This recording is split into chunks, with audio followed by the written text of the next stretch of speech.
dipersembahkan oleh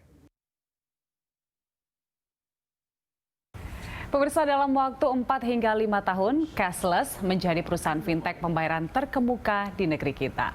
Otak di belakang Cashless adalah jebolan University of Arizona, Amerika Serikat yang telah malang melintang selama 14 tahunan di industri transaksi non-tunai. Ia menciptakan mobile point of sale sehingga memungkinkan merchant menerima berbagai metode pembayaran lewat aplikasi. Dan bersama saya Julita Tuamanua, inilah CEO PT Cashless Worldwide Indonesia, Teddy T dalam CEO Talks.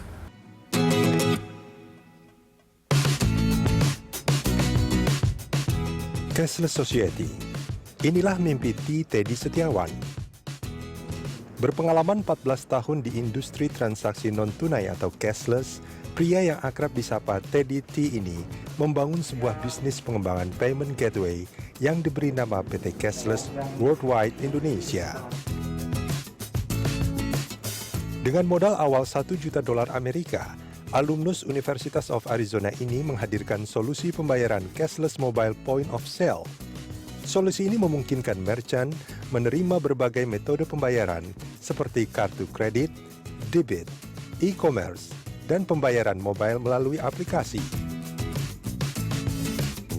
Teddy meyakini cashless menciptakan ekosistem bagi pembayar dan orang yang dibayar. Hasilnya, cashless yang telah mengantongi lisensi dari Bank Indonesia telah dipercaya menjadi merchant agregator oleh sejumlah bank plat merah dan swasta.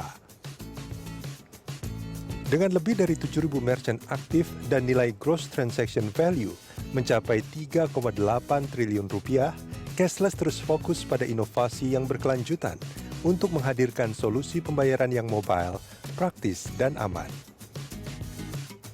Dari tangan dingin Teddy, rapor cashless sepanjang tahun 2019 meyakinkan. Cashless menutup tahun 2019 dengan hasil yang luar biasa. Dibanding 2018, jumlah merchant meningkat 2 kali lipat.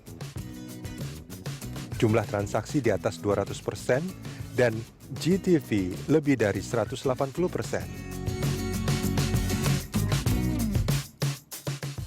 Halo Pak Teddy, apa kabar ini?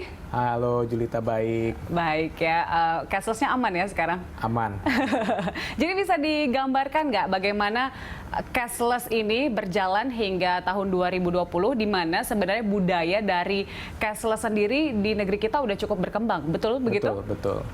Mungkin tahun 2020 ini sangat menarik ya, karena kita lihat bahwa kita rasakan sendiri ada pandemi ini, ketika kita susah untuk melakukan face to face ya, ketemu muka dan misalnya bertransaksi secara tatap muka ini memang sangat berkurang sekali, terutama mulai masuk bulan April kemarin ya. Jadi kami ini di saat seperti ini, jadi kami ini membantu para pengusaha itu untuk bisa menerima pembayaran secara non tunai. Dengan kami juga ada solution untuk e-commerce ya, jadi bisa menerima pembayaran non tunai tanpa perlu tatap muka. Gitu ya. Jadi memang mengambil semacam peluang ya di tengah wabah seperti itu. Tapi kelihatan nggak sih perubahannya gitu? Bagaimana dari sebelum pandemi hingga setelah pandemi? Kelihatan sekali, karena kita juga lihat ada shifting di mana salah satu channel kami adalah e-commerce, di mana tanpa tatap muka itu tiba-tiba naik gitu ya. Dan kita melihat bahwa inilah saatnya di mana kita perlu mengedukasi lagi merchant-merchant kami yang tergabung supaya bisa dengan mudah menerima pembayaran dengan menggunakan e-commerce itu. Oke, jadi user dari cashless sejauh ini udah berapa Pak Teddy? User kita sudah tergabung 7.000 merchant lebih ya. Wow, 7.000 lebih merchant yang udah menggunakan cashless. Sejauh ini menurut Anda, apakah memang kan untuk aplikasi kan harus ada edukasi juga, masyarakat juga bisa mengetahui apa sih manfaat dari pembayaran non tunai. Betul. Sejauh ini pandangan Anda terhadap pembayaran non tunai atau cashless seperti apa? Pandangan saya ini dibutuhkan ya, apalagi di masa-masa saat ini di mana digitalisasi juga udah makin berkembang ya, dan juga penggunaan smartphone juga sudah sangat berkembang.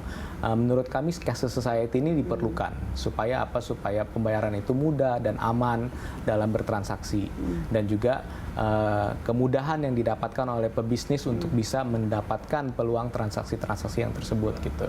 Oke, harus menjaga kepercayaan dari para user juga gitu ya Pak Teddy ya? Betul. Memang kita juga melakukan banyak sekali edukasi ya untuk pengguna-pengguna kami, untuk memberikan apa sih sebenarnya manfaat dari penggunaan non-tunai tersebut gitu kan, untuk mempercepat roda ekonomi ini sendiri juga, dan juga kemudian untuk bisa save time untuk melakukan misalnya datang ke bank setor uang tunai. Sekarang kayaknya udah nggak zaman gitu old ya.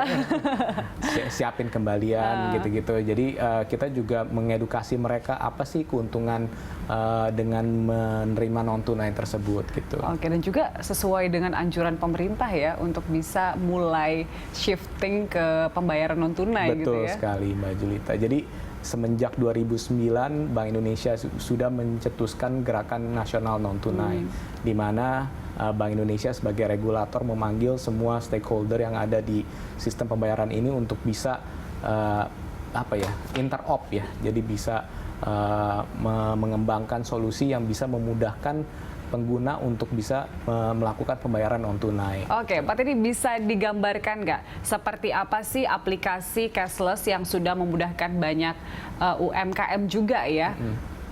Apa aja yang ada di cashless ini? Mungkin ada pengusaha-pengusaha yang ingin tahu dan mau menggunakan cashless. Oke, sebenarnya kami itu memberikan aplikasi di mana kita bilangnya adalah mobile point of sale ya. Jadi point of sale yang mobile gitu. Bisa di-download lewat 2 platform, jadi di Android dan di Apple iOS App Store. Dan kemudian bisa register langsung menjadi merchant kami gitu ya. Dengan register langsung mereka bisa memasukkan merchandise atau barang-barang apa aja mereka jual, dan kemudian bisa langsung menerima pembayaran QR payments. Dan ketika mereka merasa perlu menerima pembayaran non tunai menggunakan kartu, mereka juga bisa membeli atau mendapatkan card reader kita gitu ya, namanya card reader, karena kalau kartu itu tuh ada chipnya dan juga ada pin yang mesti dimasukkan. Nah itu memerlukan alat tambahan ya, namanya peripherals Bluetooth card reader kita bilangnya, dan mereka udah bisa langsung menerima pembayaran non tunai tersebut. Dan kita juga punya dashboard di belakangnya untuk menganalisa penjualan yang terjadi. Kita juga nanti akan mengembangkan ke arah analisa terhadap konsumennya dan lain-lain gitu. Kalau kita ngomongin UMKM, betul nggak kalau misalnya saya bilang UMKM itu lebih sulit untuk bisa memulai menggunakan semacam aplikasi begitu? Betul. Saya rasa sih memang kalau dulu iya kali ya. Kalau sekarang kita lihat juga bahwa banyak sekali UMKM kreatif ya, terutama anak-anak muda milenial zaman sekarang ya. Mereka selalu udah punya usaha-usaha masa kini gitu ya. Usaha masa kini, mereka juga cari solusi apa sih yang istilahnya bakal memudahkan mereka dalam memanage bisnis kreatifnya itu gitu ya. Dan saya rasa ini adalah tools yang sangat tepat buat mereka untuk bisa memulai mendownload aplikasi kami. Dan easy to use? It's very easy to use ya. Jadi memang kita punya semboyan adalah supaya simple enough supaya mereka itu bisa dengan mudahnya menggunakan aplikasi kami tanpa banyak training. Jadi memang didesain awalnya itu bisa digunakan dengan sangat mudah karena targetnya adalah UMKM. UMKM, betul. Gitu ya Pak Teddy ya. Oke, nah sejauh ini respon dari para pengguna seperti apa? Apakah memang merasa terbantu dengan adanya aplikasi ini? Saya lihat dari active rate ya, kita lihat bahwa memang ini adalah aplikasi yang sangat membantu mereka.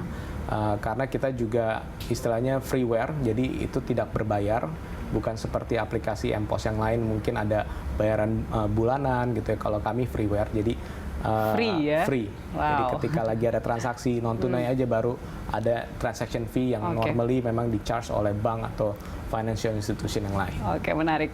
Pak Teddy, kita masih akan lanjut usai jeda. Pemirsa, Si Talks masih akan kembali usai jeda.